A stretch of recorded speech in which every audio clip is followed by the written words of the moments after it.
இன்னைக்கு போதி நர்சரி கார்டனில் ஹோம் கார்டன் செட்டப் எப்படி பண்ணுறது அப்படிங்கிறத பற்றி தான் பார்க்க போகிறோம்.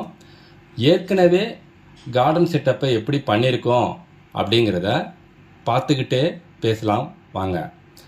கார்டனோட இடத்துக்கு தகுந்தாப்புல எந்த வகையான மரங்களை வைக்கிறது, எந்த வகையான செடிகளை வைக்கிறது, சில சமயம் மரங்களையும் செடிகளையும் தரையில் வைக்கிறோம், அதுக்கு பதிலாக பெரிய தொட்டியில் கூட வைக்கிற மாதிரி இருக்கும்.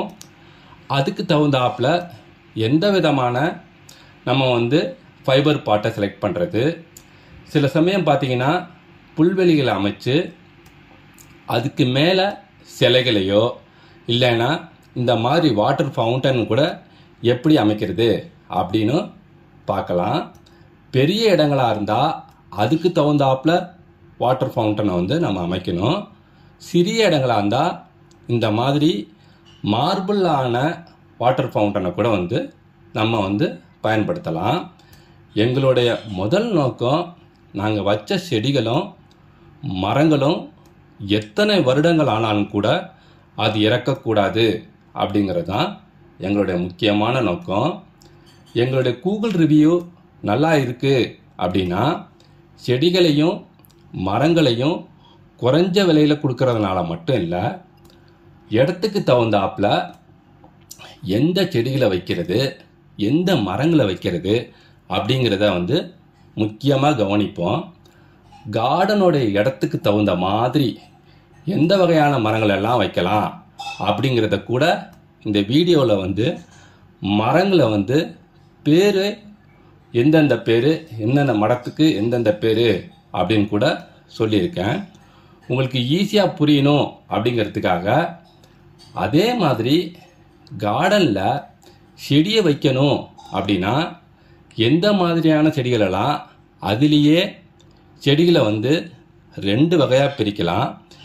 இன்டோர் பிளான்ட், அவுட்டோர் பிளான்ட் அப்படின்ட்டுன்னு வெயில் பரக்கூடிய இடத்துக்கு தகுந்தாப்புல நம்ம செடிகளை அமைச்சிக்கலாம். லேண்ட்ஸ்கேப் அப்படின்னு பார்த்தீங்கனாலே மரத்துக்கு தகுந்தாப்புல பெரிய வகையான ஃபைபர் பாட்டுகளை தேர்ந்தெடுக்கும் போது தான் அந்த மரத்துக்கு தேவையான சத்துக்கள் கிடைக்கும். வெயில் அதிகப்படக்கூடிய இடமா இருந்தால் இந்த மாதிரி மெக்சிகன் கிராஸை நம்ம பயன்படுத்தலாம். சில சமயம் வெயில் கம்மியாக படக்கூடிய இடமா இருந்தால் ஷேட் கிராஸ் இல்லைன்னா பேர்ல் கிராஸ் அப்படிங்கிறத சூஸ் பண்ணி வச்சாதான் நல்லா வரும். நீங்கள் பார்க்குற மாதிரி இந்த மாதிரி சிலைகளை கூட எங்களால் அமைச்சு தர முடியும், அமைச்சும் கொடுத்துட்ருக்கோம். சிலைகளை சூஸ் பண்ணுறப்ப இந்த மாதிரி சில ஒருத்தங்க ஃபைபரில் ஆன சிலைகளை சூஸ் பண்ணுறாங்க. சில பேர் மார்பிள் ஃபவுண்டனில் ஆன சிலைகளை சூஸ் பண்ணுறாங்க.